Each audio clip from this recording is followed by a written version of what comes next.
So I'm going to throw a pot using what's called a template tool. That's what I came up with the name. It's a template because it's the shape of that the pot's going to be. So that's the overall profile. Here's one that I just threw a minute ago on my first attempt to make this video, and I screwed it up, of course. So anyway, try again. So that's the profile. And the idea is that potters for a long time have had what's called detail tools. And it'll be something like this, where it's going to be an area where you can throw a section of the pot into a tool and get that shape. So a profile tool or a template tool is the same idea, but just writ large, the entire profile of the pot.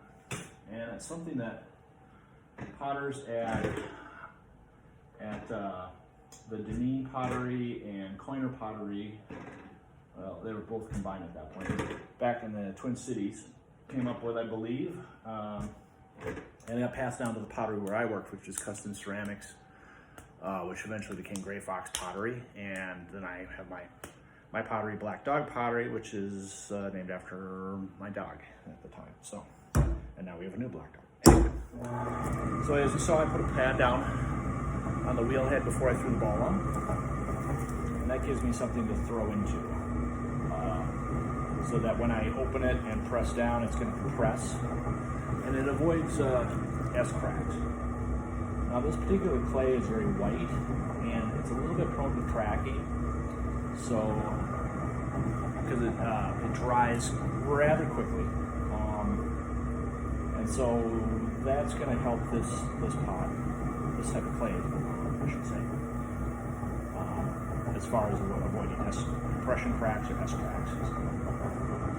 So now I've thrown it into that pad, and I basically compressed the clay right in the middle, especially hard. So my goal here is to basically throw a pot, and it's going to be just a little bit lower than the template.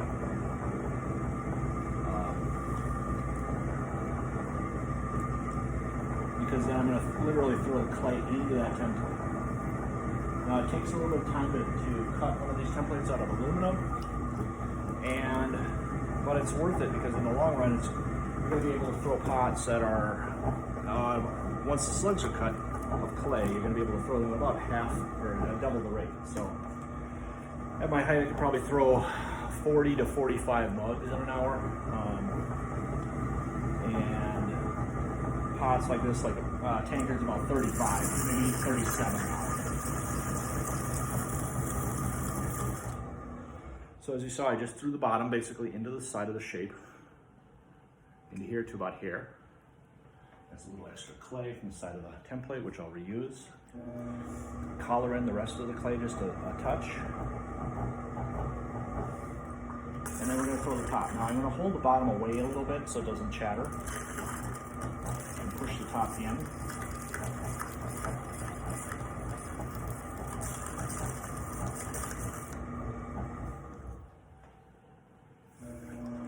And I don't chamois the rim. First off, this is this clay has very little grog, but also the tool itself will round the lip a little bit, as long as it's thrown well, that is.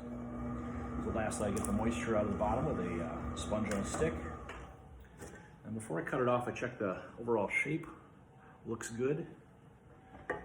And taking a wire, I will wire it off at a very slow speed.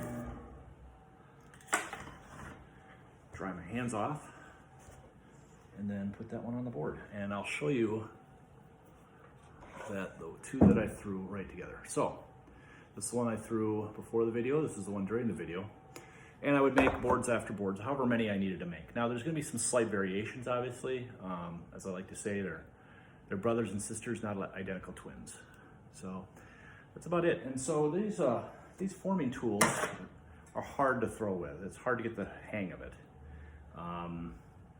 It may take someone a month, a couple months of practice and trying, but once you get the hang of it and get the feel of it and get to anticipate when the clay's, how much moisture you need and when the clay is going to catch and when it won't, it's going to save you a tremendous amount of time. And it's one of those little tricks that the potteries I worked with they wouldn't want you to know about. So that's why I'm telling everybody, because I believe that, you know, that we should all learn how to throw pots because it's kind of cool.